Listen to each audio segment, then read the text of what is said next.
Welcome to Changed for Good, Life Elevated Through Christ with LSI Studios. In this podcast, we explore the ways in which Jesus Christ can make a lasting and elevated change in our lives. Because of Him, we can become more than we were and also receive grace for where we are on our journey. I'm your host, Britta Benyon.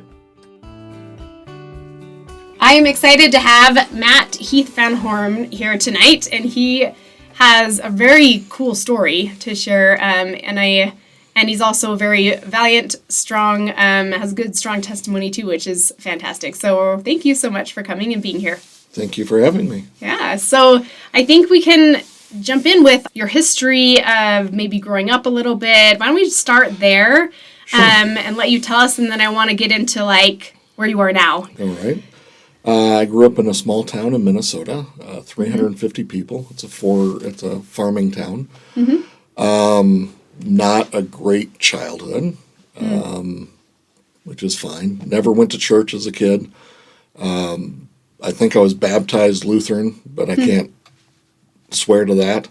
Yeah. I was supposed to go to art school after high school, and artists don't make any money, so I decided to join the military. I joined the Air Force because my dad said, "Hey, join the Air Force because they have better food." So, and he was right. They have better food. Okay. I wanted to do electronics. I thought that was the best way. I mean, I couldn't pay for college. My folks couldn't pay for college. Mm-hmm. So if I wanted to learn a trade, the military was about my only route. Yeah. So I spent 13 years as an enlisted person, fixing radios, 30,000 different pieces of equipment I was responsible to repair. Wow. I think I worked on 12, but they taught us the fundamentals, so that way if anything was broken, they could drop it in our lap and we'd have to fix it. Okay, yeah. So, which we did often. Mm-hmm. So I did that. I spent 10 years in England, which was very nice, and then I moved to Texas so I could get a computer science degree and be an officer. Got it. And then after commissioning, I traveled all over the place, and with my wife and kids. And then we retired. My ankles gave out, so the military said, "Hey, you're done." I was like, "Great, thanks." So after 23 years, I was finished with the military. We didn't want to move again. We were very happy in Idaho. So we opened a business. We opened it for $400, give or take. And we grew that over 4 years to where it was generating a really good income, about $1 million a year. And I hated it. And so I got invited by Rochester Institute of Technology to apply for a teaching position with them. Oh. And a friend of mine mentioned my name. They wanted me to teach cyber to the deaf students. And I said, "I don't know ASL." Mm-hmm. And they were like, "Yeah, we don't care. We were told you like challenges, and this is going to be a challenge." And I was like, "Okay." And so, so I had to fill up, for the first time in my life, I had to write a resume. And by the time I finished, because it took me a month, maybe 5 weeks to write a resume, because I don't know what I'm doing. Yeah. And they said, "Nope, we found somebody who can teach ASL. We're so sorry, we're going to withdraw the offer." And I was like, well, okay, that's fine. I mean, that makes sense to me. Right. And somebody else said, hey, they were looking for a professor. It was SUNY Delhi. And I said, well, I'll just send the resume to them then. And then I got hired, and we moved across the country again. And after 5 years there, that was the longest we lived anywhere. We said, I can't take it anymore. The level of students is pretty sad. So I applied for a military college, which Embry-Riddle's is a military college because it's on every base. Yeah. And then we came here. So that's what we've been doing ever since. Got it. So now you're Prescott Valley. It's so Prescott crazy. Valley. You've been all over. I didn't realize all those other places you've lived. This was our 30th move. You came from Rochester. Wow. Yeah, this was our 30th move. Or at least my 30th move. I think it was Rachel and the kids' 12th or 11th. So, crazy. Yeah, we've had a lot of moves. Yeah, that is a lot of moves. It is.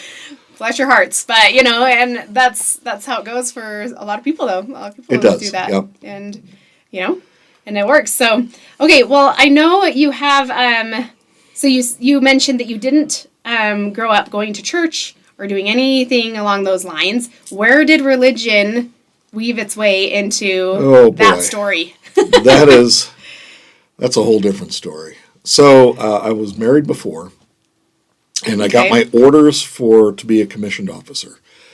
And you were living where at the time? Just Texas. Context. This was in Texas. Okay. This was Texas. So this was San Antonio, and I got my orders because nothing happens in the military unless you have orders in your hand. Yeah. And so I finally got orders in my hand, and my boss says, "Hey, you've been really working hard. Why don't you just go home early?"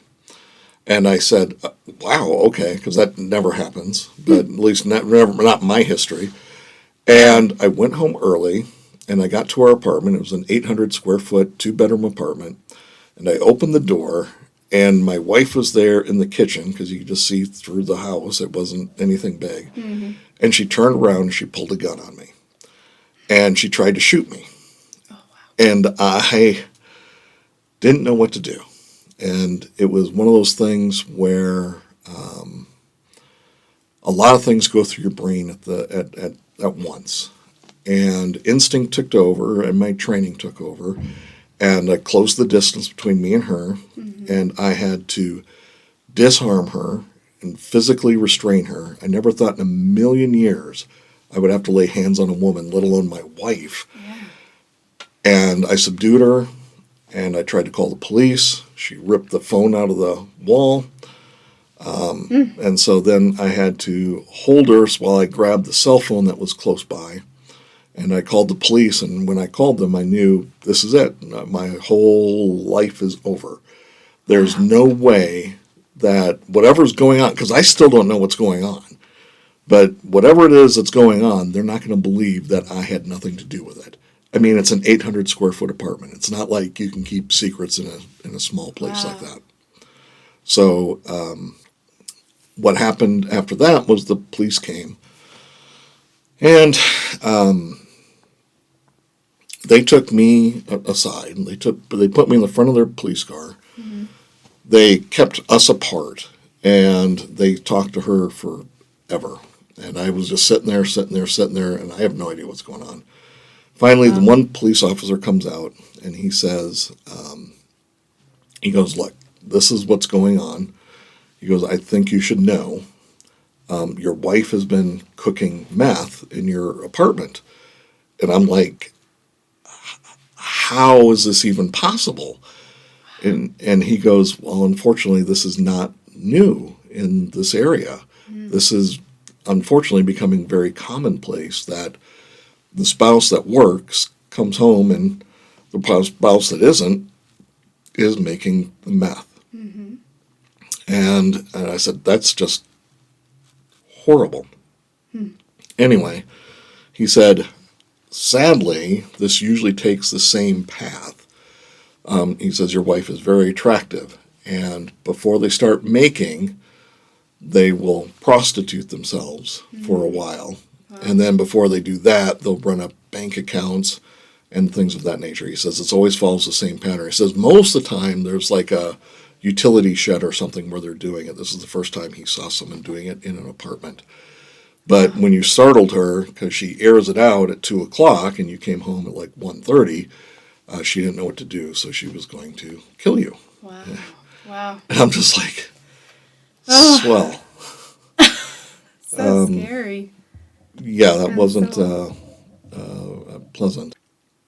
And I said, "So what do you need from me? I'm not involved in any of this." He goes, "No, we don't think you are.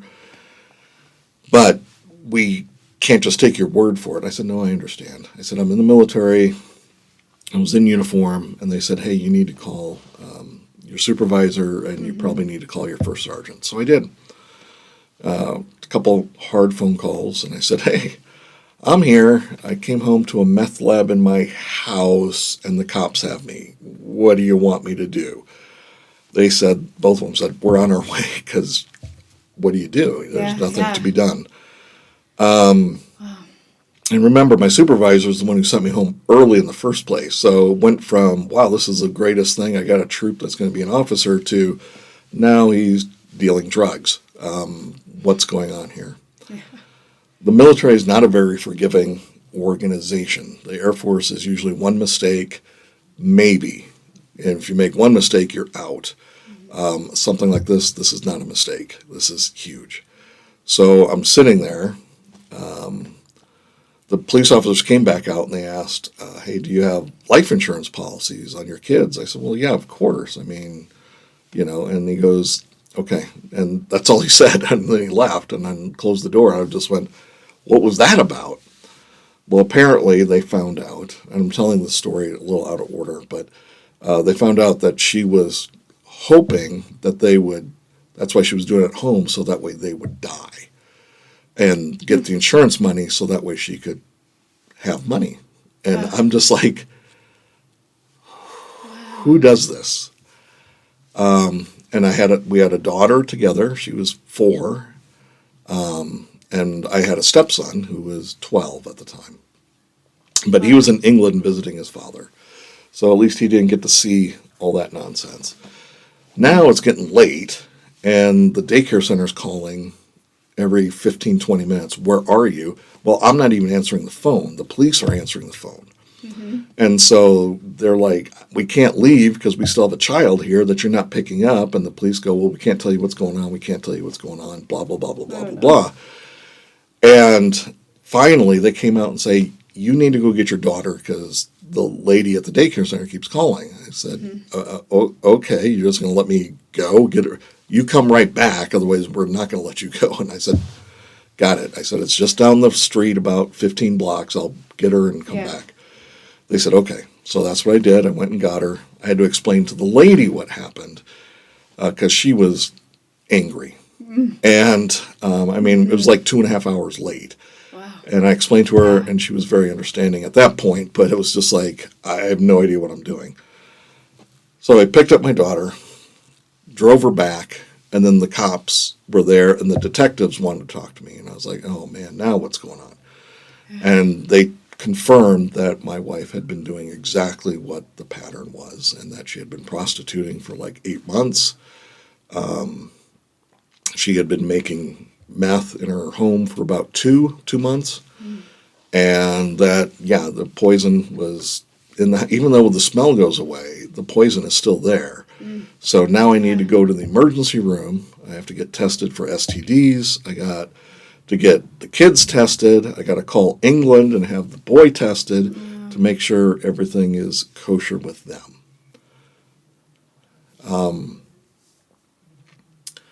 So we did that, and the commander, he met me at the hospital, and he said, I don't know how you got mixed up in this. I said, I don't know how I got mixed up in this. And he said, well, we got to run tests to verify that you're not involved. And I said, run whatever tests you want, because I'm not. So they had to pull a lot of blood, and my daughter was like, what's going on? Because, where's mom? Where's mom? Yeah. You know how they are at that age. Couldn't tell her because there's no way to explain because I can't figure it out myself. I was just like, I'm like, my whole life is over because they condemned the apartment building. So they had to rip out all the drywall in the place. So I have no place to live. I got a 4-year-old daughter. I'm not going to have a career because this is definitely a career-ending event. And I'm in the hospital, and all we got are a couple of duffel bags that the first responders told us to pack because they're like, once the detectives get here, you won't be able to take anything. So they knew what was going to happen. So they were very kind in that regard. And that was it. Several hours later, I think we got the blood results and the test results back around 1 a.m. or something like that. And the commander and I were just trying to be somewhat normal for my daughter, who was she was still active and playing because she had no idea what was going on. All she knew was, hey, I don't have to go to bed yet. But then eventually she started falling asleep. And The blood tests come back. I'm clean. She's clean. I have to come back for more STD tests in 6 months. So it was like, oh, yay. So there's that hanging over my head. And then the commander goes, do you have a place to stay? And I said, I have nothing. And I was checking my phone balance because at the time it wasn't on the phone. You had to call. And so I called, and negative $180. So I don't even have enough money for a hotel room or anything. Oh, no. And he goes, I'll take care of it. So he got me into officers' quarters on base because, he's an officer. He goes, you're almost an officer. And I said, oh, really, after this? He goes, oh, no, you are still good to go. You did nothing wrong. The police think you did nothing wrong. Mm-hmm. All the tests came back clean, so we definitely think you did nothing wrong. So you need to go to basic training in 9 days or 10 days it was, and be an officer. Oh, okay, no pressure here, because you will never get another chance. It's just the way it is. You got one slot, you better use it or it's gone. Yeah. And I was like, okay. And anyway, I got into the quarters and finally got her into a bed. And I'm just sitting there. Everything's playing out in my brain again. And all I could think about is, wow, I was lucky the police believed me. I was lucky the detectives believed me. I was lucky that nobody is diseased or liver functions were damaged. That's what they're really concerned about. I'm lucky that I still have somewhat of a career. Wow. And all I could think is, wow, how lucky I am. Except I don't think it was luck at all. I think it was Heavenly Father looking out for me, even though I never went to church or anything like that.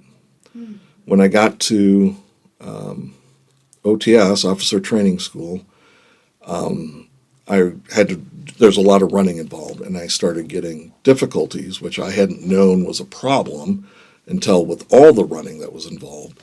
And my ankles started going out, which is what eventually kicked me out of the Air Force. But you had to keep going because if you don't pass the runs, then you don't become an officer. Well, I've got nowhere else to go, so I have to pass. So I just muscled through it and pushed all the way through.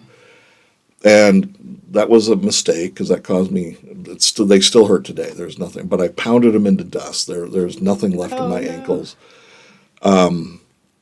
And I passed the second run, but I couldn't pass the third and final run. And the third and final run is the one where, okay, you made it, you're an officer now.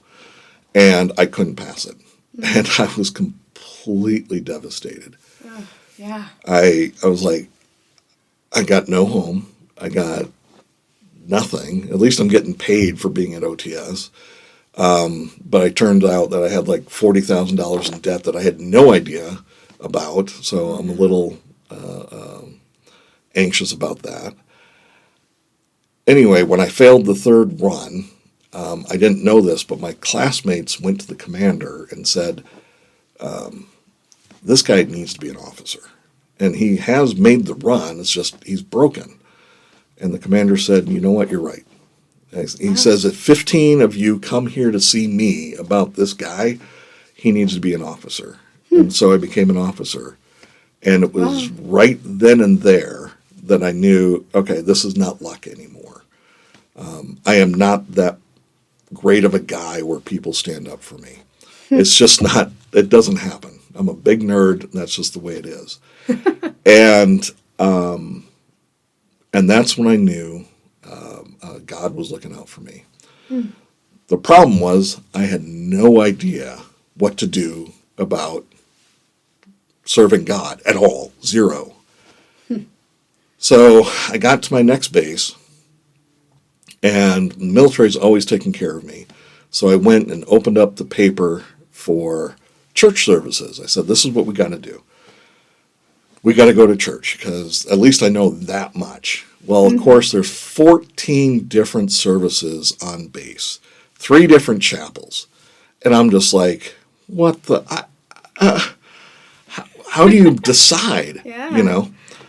And there was one that was called an inspirational service. And I said, you know what?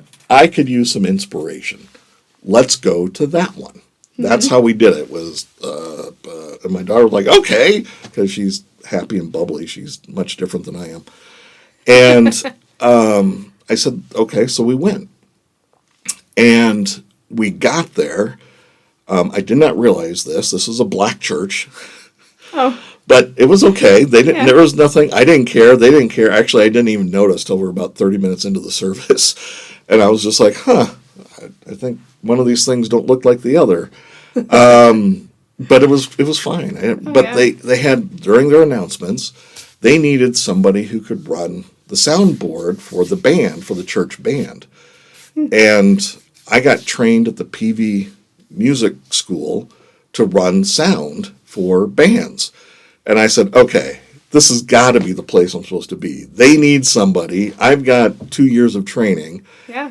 I'll volunteer, and next thing I know, I'm a member of the congregation. And so that's where we started going to church. A lot of singing, a lot of dancing.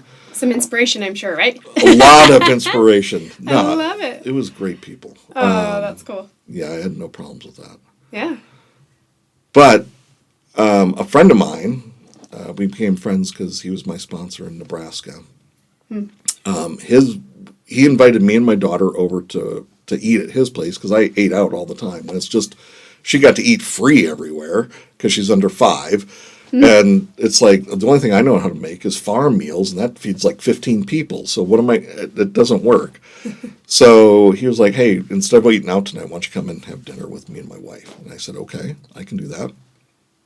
And we had dinner. It was a nice dinner. And I went home, and like half an hour after we got home, she calls me up. She goes, I've got someone you got to meet. Can I give her your phone number? Sure. I am not in the mood for dating, but okay, why not? Yeah. And again, I thought this is supposed to happen. And it turns out her best friend in the whole world was getting a divorce. She hates men, all men. And she was only married for like a year. And now we've been married 21 years. We talked on the phone, we emailed for 6-7 months, and finally she said, you know what, we got to date properly. Our friend had a spare bedroom, so she packed up all her stuff, moved to Nebraska to stay in that spare bedroom so we could date for 6 months, and we were married, 5-6 months later. And wow. that was now 21 years later, and she That's told awesome. she told me, she goes, you don't have to be a member. That's not a requirement, but I will raise our kids as members. Oh, so she was a member of the Church of Jesus Christ of Latter-day Saints. She was, yep. Wow, interesting. Or is still, but at the time, but you were not, and had you even heard of this church before? Yeah. Well, I had, because I didn't drink. Well, I drank a little bit, but it was more like, because the military expects you to go to these events, and so, yeah. But I didn't smoke. I swore. That's something you do in the military. You pick it up pretty easily, actually. Yeah. But I didn't believe in marital affairs. I didn't believe, there's so many things that I guess I was a good Mormon, but it was odd. So I'd been accused of being Mormon before. And then people would go, what are you, Mormon? No, I'm not one of those weird people. I have no idea who the Mormons are. Yeah. Interesting. But I'm definitely not one of them if I don't know who they are, right? Yes. So, but that was your only, that was my only introduction or exposure. Yep. Interesting. That was it. Wow, but you're a good person. You're a good person. So. Yes. Yeah, for right? being in the military where my sole goal is to kill the enemy. But yes, I think and then I'm a good person. Good. But and we were married for about 6, 7, 8 months. That was our first year of marriage was wild. We got married on the parade grounds. It was a military wedding, so it was very nice. I always appreciated that. They smacked her with the sword and everything. It was perfect. Have you ever been to a military wedding? No, I haven't. Sorry. But it sounds awesome. So when you go, that they draw swords and you walk underneath the swords, and then at the very end they'll stop you, and then the guy behind the bride takes his sword and whacks it around, smacks her right on the butt, and then he goes, "Welcome to the Air Force," because the families have just as much to do with the Air Force than the people in the Air Force. Yes. So so that was good. She enjoyed that. But I started talking to the missionaries because I wanted to learn more, and I kept asking her questions. She goes, I don't know. I said, but I thought you had to do school and all this stuff. She goes, yeah, but that was, 15, 18 years ago, or however many years ago it was. And I said, well, that doesn't stick with you? She goes, well, it sticks with you if you stick with it. Other than that, it's just like, man, I was like, oh, well, okay. So we started talking to missionaries. Oh, one of the things that happened was she took me to church for the first time, and we were here in Tucson. Her dad was a police detective in Tucson. Okay. So, but she took me to church for the first time. All the men wore sleeveless shirts because, it's like 108 degrees or something there, right? Mm-hmm. So they all wore white sleeveless shirts. They all looked like used car salesmen, except for two guys who wore long sleeve blue shirts. And I was like, what is going on here? Are they the ushers? Are they the enforcers? Are they because I don't know what's going on. Mm-hmm. And then everyone's talking, and then we don't talk, and then we sit, and then I'm just like, oh my goodness, I'm confused, because this is way different than the music, the singing, the dancing. Yes. That I was used to. And then we get up and we go to another class, and we get up and go to another class, and I'm just like, wow, okay. I mean, I had no problems with it, but I'm still kind of, I don't understand what the whole... New to it, yeah. And so I asked one of the guys in the blue shirts, I said, dude, what's your job here? He goes, what do you mean? I said, well, there's only two people here wearing different clothes than everybody else. That's you and the other guy. So what do you guys do? Do you guys like the bouncers or whatever? And they're like, I just want to wear blue, man. And I was like, okay, fair enough. But it was still weird that two people wore the same blue. It was the exact same shade and everything. Oh, wow. And so it looked really weird when you see like 150 men all wearing the exact same white shirt. And everyone else was in a white, right. button-up But it wasn't shirt. like one guy was wearing yellow or red or whatever. They had the exact same shade of blue. How funny.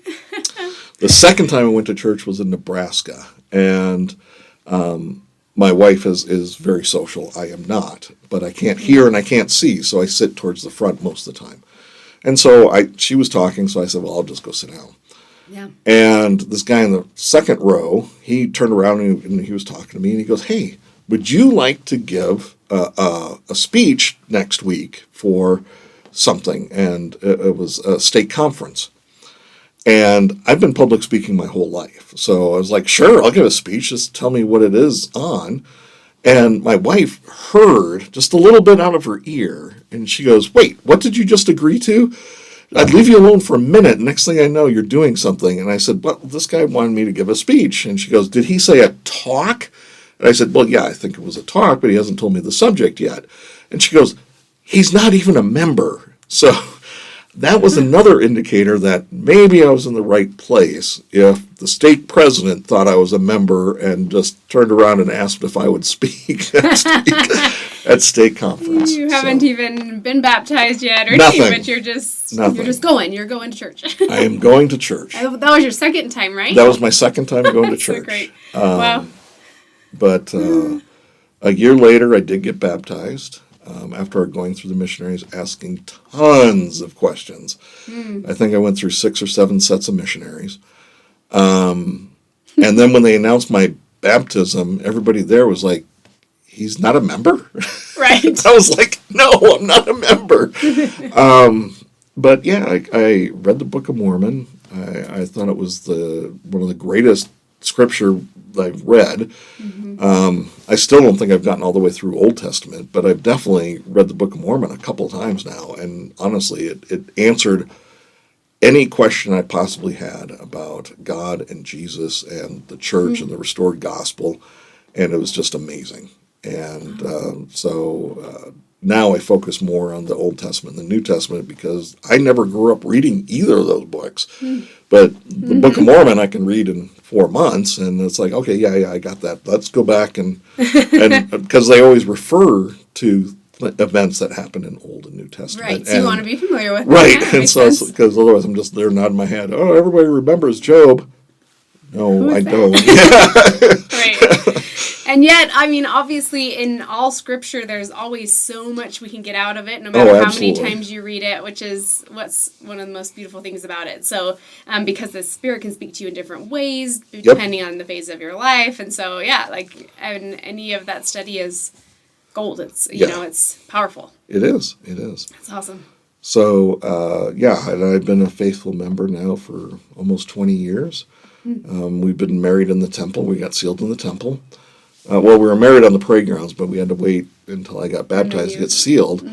And my wife was like, that's the happiest moment she's ever had, was she got sealed in the temple, and it was quite the experience. But it's good. I really enjoy being a member of the church. As with all the moves that we've been on, the church has always been there at every base. Even when I was deployed, I was in Iraq for a year. We got rockets and missiles and everything coming into the base all the time. At least I got there after the snipers quit sniping. But we still had all the rockets and stuff. And we're in church. We're in our gym clothes, because those are the cleanest clothes we have. We're still armed. So it's weird that I'm wearing a shoulder holster with a gun. And the guy next to me has his rifle on the ground. And we're passing sacrament. And it's just one of those ones, but honestly, it was so wonderful that everywhere I went, everybody else would go drinking, and I'd be like, I wonder what the local temple looks like. And so I would go to the temple while everybody else is doing other things, and it was kind of neat. So yeah, that's so neat. Oh, I love it. It's such a cool story because there's obviously so many pieces to it, but you know, one thing led to another, and you're able to find answers and find, I would say, maybe just more structure, almost meaning. I don't know, like just once you were able to find the restored gospel, so that it was like, oh, this and answers. I mean, I guess you said, like, you know, lots of missionaries came through. You're asking so many questions, and that's huge. And I loved how you said that the Book of Mormon pretty much answered all of them. Because it was, and I can see that because it's such a beautifully written book of Scripture, and it's God's word, you know, uninhibited, right? It is. Because the Bible obviously went through so many translations and so many, and you know, people having councils about what means what and what we should keep and not keep. I don't know, like it's and revisions, and so we love the Bible, and there's so much goodness in there, and we just love it. But yeah, like that's one of the amazing things about the Book of Mormon, is that it's doesn't have all of that. It came direct from translated by the gift and power of God, right? So so it is. It's beautiful in its simplicity. It is, and it has so much. It can answer so much, and then you're like, oh yeah, that makes sense. Makes sense. Yeah. That's so neat. So, I guess, why don't I ask you, maybe to kind of wrap things up? You've been through a lot in life, and that's kind of what life does for us, right? Like, and now you have how many kiddos now? I have 5. 5, including your little 4-year-old. Right. From the, okay. My oldest is 27, and my youngest is 8. But yeah, just so many pieces of your life experience. How has your relationship with Christ blessed your life, and how has it made a difference to you in your life? Oh my goodness. I am married to an amazing woman. She is much more personable than I am. I am an IT guy. I am a big-time nerd. I am very happy to spend hours in silence, and she is not. So she has been working on me to be more open and talkative with people. I love that. I actually literally have 4 feet of shelf with nothing but how to talk to people books. That's great. And it is interesting, but it's one of the blessings of marriage, right? Because we She help takes each other care out, right? of me very Oh, well. that's neat. So, and I She's don't awesome. think that would have happened without Christ. That when we sold our business, or when I got the job offer to switch careers yet again, which my wife was not exactly thrilled about. Yeah. We were like, we got to sell our business because you can't just shut the doors. You got all these leases and products and all these contracts with the suppliers, and we're like, what are we going to do, And I said, well, if we get the job, I don't know, because I've never owned a business before, but we'll figure it out. And within a week of me getting the job offer, somebody came in and said, hey, would you be interested in selling your business? And I'm just like, okay, I guess we're going to New York from Idaho. And we sold our house in no time. It was just boom, boom, everything lined up. And I have no doubt that was due to having Christ in our life, because things do not, we once owned 4 houses at one time because we couldn't sell them. But Wow. here's a big move with no support from the military, and you're just like, what are we going to do? Because this would be yet another house that we'd have to live in. Oh, no. Yeah. And but it all just in 2 or 3 weeks' time, boom, boom, boom, boom, it all just fell into place. And I said, well, I guess that's about as clear as it gets to go to New York and start a new career. So Yeah. so that's helpful. We've never had to go without. We always pay our tithing. I learned in Georgia when we were stationed there, because I was the financial clerk, that we had people that weren't even members of the church paying tithing to the church. And I was like, I don't know who these people are. They're not in the records, And they're like, oh, yeah, they send a check every month. And I'm just like, but why? They're not members. And he goes, we don't know why. They just send checks. They send their tithing that they would normally give to their church, and they send them to us, and the missionaries will contact them every once in a while. That's how they know that's why they're sending the money to us. And I figured, well, if they ever have, if they think they're getting blessings from giving to a church that they're not even members of, then but I've never had any doubt about tithing. Yeah. My patriarchal blessing is very vivid. It's so far, I have no reason to doubt it, and that has given me strength in rough times. My kids are all faithful in the church so far, knock on wood. Yeah. Which it tends to drift away when they get older, because, when you're 18, 19, 20, you think, well, I know everything, I don't have to do this stuff. And then when they're miserable, then they go, have you tried going back to church? Yeah. But we're not quite there yet. So thank goodness our kids are still going to church. But That's great. That's great.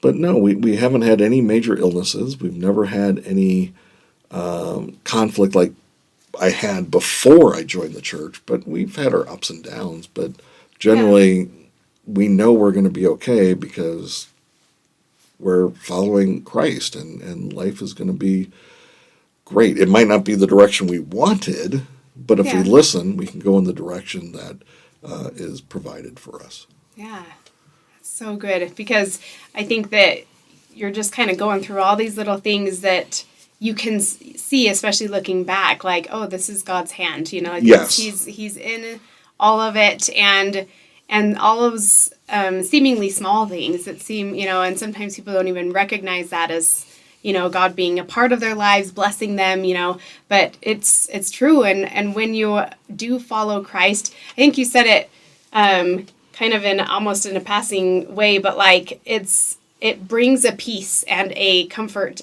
to your entire outlook on life. And because that things are going to be okay.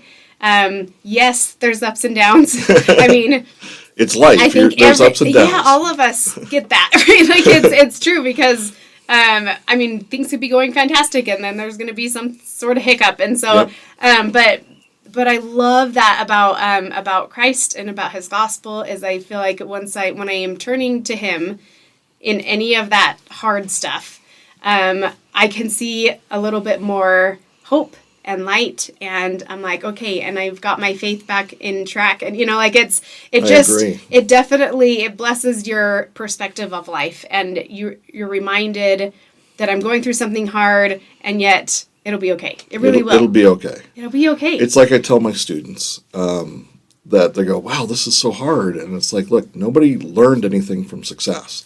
They only learn from failure. Yeah. And so sometimes you have to look in and it's like, what am I supposed to learn from this? And sometimes you just have to learn, well, this sucks. And I don't want to do this again. I don't want to be in the situation again, so therefore I will not do the steps that put me here. Mm-hmm. But a lot of times you can learn an actual lesson that, hey, I need to learn to budget money. Hey, I need to learn that we need to have our emergency essential storage in line. Hey, maybe you need to be more available to others that need your assistance, or because I've got a wealth of skills, not man skills. It's not like I don't know how to fix a car or anything, but I've substituted as a woodworking teacher for a homeschool group. I've fixed people's computers. I've done all kinds. I can do almost any craft. And so people ask, my wife, we're married like 4 years, and she goes, is there anything you can't do? And I said, not yet. When our daughter was growing up, she was a teenager, and she's so slim. She is skinny. No clothes fit her. So I made her dresses for her. And my wife was like, how do you know how to sew? And I said, I learned it when I was a kid. How do you not know how to sew? Aren't you supposed to be Mormon? Don't girls know how to sew? She goes, my mom doesn't know how to sew. It's not like we have a class that says this is how to be a Mormon girl. And I'm just like, I understand. But, sometimes some of your things that you're going through, you're like, hey, I need to share that skill. But you don't know what the lesson is until you take time for yourself to commune with God and Jesus, and that will come to you as like, I should be doing this, or I should be helping here, and or sometimes it really is, dude, you really messed up and you knew it, and you knew it when it happened, and you kept on with it for as long as and now you're in the spot. Yeah, you're right. And then you get out of it, because once you have realization, it's like, oh, well, I know how not to do that again. Right. Right, and that's something that is so wonderful about Christ, is he's so forgiving, right? And he's full of grace and mercy. And so, and he gets that we're going to mess up, because it's not about, being perfect. It's about progress. It's about just that, okay, yeah, you made a mistake, or yeah, you messed up, and I expected you to, right? That's why you're here. Yeah. Like, it's going to happen, and now what? And now let's maybe make some different choices, or let's make a change in the way you think about this now, or whatever it is, right? And that's the progress. And thank goodness he's so forgiving, because we all, need that. We need his grace and his. And oh my gosh, and his love, like, it's so palpable when you continue to develop that relationship with Christ, that he just loves you. He just loves you through it, kind of like a loving parent that's like, yeah, I knew you were gonna fall down. Let's get back up. Let's keep going. You know, like it's a joyful relationship. I was thinking of our who was it? I can't remember who gave a talk recently in our church leadership, but he says, "Welcome to the Church of Joy." And he's like, I hope we all feel about it like that, or feel sometimes it's tough. Way. Well, you got kids, right? Honestly, because I have such a wide age range, I'm just like, I wish I could go to church and I don't have to say, "Quit touching him, quit licking your brother, quit making noise, quit," and it makes going to church somewhat painful at times. Yes. But it's necessary. Mm-hmm. And it's not really that big of a deal to correct the kids, because they only have an attention span of, 4 seconds anyway. Mm-hmm. Especially when they're very little, But sometimes it gets a little exhausting. You're like, why am I even here? Yes. But I've never regretted it. Sometimes it's overwhelming for me, because I really do not like people in crowds. And so every once in a while I've had to go, I'm not going to church today. I just can't talk to one other person. But it's few and far between. And it's usually because stuff that happened over the week. And it's just like, I cannot put on I just can't. I can't do it. And my wife understands, and it's cool. But and we're not a picture perfect whatever either, because like family home evening, we do that over like 3 days, because our little ones can't sit still. Yeah. So we do game night on one night, we do cooking night on another night, and then we do scriptures on another night. And doing it in smaller chunks. Yeah, well, it's fine. But everyone's expecting, oh, well, like everyone's around the table like the Waltons or whatever. And you're just like, that doesn't happen in my house. Honestly, I don't think that happens in pretty much anyone's house. Even though we may think that that's what the model is supposed to be. Exactly. Well, when you look at the paintings and stuff, that's what you see. That's true. The pictures... But they're staged, right? Anyway. Yeah, they are. But yeah, so that's the thing, is it's okay. Like, and that's what, I guess that's another point of Christ. He's like, no, I get it. Yeah. Your kids are this way, and they're these ages, and how are you going to make it work? And you're making it work. And we make it work the way that you can, and your schedules or whatever. Like, it's just, you do your best. Right. And that's all God really asks, really is that we do our very best, and we keep going, and we keep trying, and maybe we find one way that works, and maybe we'll start doing that more often. And yes, you have to be experimental with it. Oh, for sure. You do. Yeah. So again, I don't think there is a picture perfect family out there. We just think there are. But when you read the literature, you see the pictures, you're just like, but you can still get that feeling. It's like, what's that artist? Norman Rockwell. It's like, okay, that didn't ever happen to me, but when I look at a Norman Rockwell painting, I can have the sense of nostalgia and curiosity and the emotions that are going on in that picture. And that's what, you can gain from that. And I do that the same way when we see some of the magazine materials. But you're just like, sometimes, just one night I want this. That's awesome. But, well, and I also think, I feel like sometimes we do have those moments. It doesn't seem like it. It doesn't at the time. It doesn't ever feel quite that way. But I think they're there. I think they kind of very briefly. It's weird because the kids remember, like they're the pictures in the magazines, and I just remember that was the day I, burned all the potatoes or whatever. Right, it's hard. And they're like, no, that was beautiful. We all sat around and we did this, and I'm just like, really? Didn't the dog throw up in the bathroom and stuff? And they're like, Dad, you're worried about the wrong stuff. You're right. Speaking your focus, right? I guess. Exactly. Anyway. Well, thank you so much for all of your insight, your stories, and for I love your testimony that you didn't regret it for a moment. Never have. Following Christ. Yep. And that's what we try to do here, right? We're trying to follow Christ in our lives, and none of us will be perfect at it, but that's just the goal, is to just keep going and to keep trying. And he's so loving, so forgiving. So thank you for who you are, for the good you do in our board, our stake, and in the world. I mean, you're out there, and it's hard. People are not easy, but people are not easy. But but that's because we're all human and we're all imperfect, and so we're all just still trying. And I think that's the other cool thing, is when we draw closer to Christ, we start to view people a little bit more the way he does, and we start to see them as, they're just like me, and they're messed up, and we're all messy, but I can love them anyway, and I can love them in a way that's like, it's okay that they are different from me, or that they look at something in a unique way than I do, and again, that we're just all different. And in some ways it's such a great thing, because we have all the variety and all the things that, the world wouldn't be what it is if we weren't all so unique and so different. So it's awesome. So, all right. Well, thank you again. Appreciate you. Anytime. I want to thank our guest again for being here today.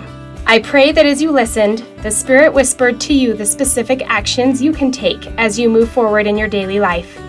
I know Christ is there, and that following those promptings will bring you closer to Him and to lasting and elevated change. May God be with you in your journey. To find out more, visit us at lsistudios.com, and to learn more about the Church of Jesus Christ of Latter-day Saints, visit comeuntochrist.org or reach out to us.